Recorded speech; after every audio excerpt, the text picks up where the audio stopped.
বলছে এবং সেখানে ভোটের প্রচারণা করছে। আমরা বলছি এই এই প্রতারণা চলবে না।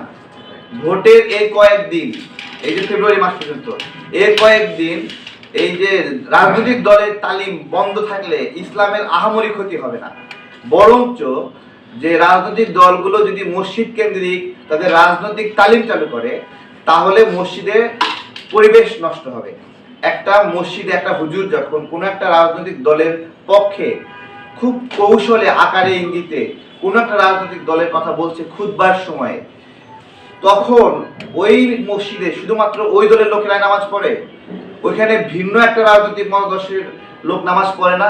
তো তাদের মনের মধ্যে কি হয় যে আল্লাহর প্রার্থনা করতে আসছে, সেই সময়টাতে যে হুজুরটাকে বিশ্বাস করে সে সামনে বসিয়েছে সেই হুজুর কৌশলে কৌশলে কোনো একটা দলের মার্কেটিং করছে এবং কোনো একটা দলের ড্যামারেজ করছে, তাই না? তো সেই বিষয়গুলোকে আপনার হলো আমরা ডিফাইন করছি যে এই ধরনের সকল তৎপরতা বন্ধ করতে হবে।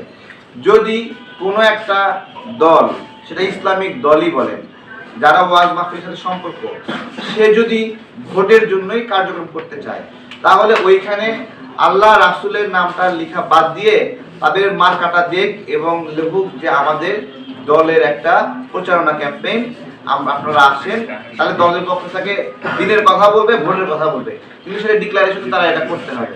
কিন্তু সাধারণ জনগণের টাকা দিয়ে মাহফিল আয়োজন করবে আর সেই মাহফিলে রাজনৈতিক বয়ান দিবে, এই ভোটের সময় এটা অশান্তি তৈরি করবে, মারপিট হানাহানি। দেখুন এই ধরনের কাজ করে ওই বক্তারাই কিন্তু আবার বলছে যে দিনের কাজে বাধা দিচ্ছে, মাহফিলে বাধা দিচ্ছে। কথাটা সুন্দর, কিন্তু ও যে আগে একটা প্যাচ লাগাই দিচ্ছে এইটার কথা আর বলছে না। আমরা এই জন্যই আমাদের দ্বিতীয় দাবি, জান্নাত জাহান্নামের ভয় দেখিয়ে ভোট চাওয়া যাবে না। এমনটা করলে গ্রেফতার করতে হবে, আইনগত ব্যবস্থা নিতে হবে, যেই প্রার্থীর পক্ষে করছে তার জন্য ব্যবস্থা নিতে হবে। আর ওই প্রার্থী এবং অথবা যদি এরকম হয় যে কোনো প্রার্থীর পক্ষে বলছে না, একটা নির্দিষ্ট দলের বিরুদ্ধে বলছে, সেই দলকে ব্যবস্থা নিতে হবে।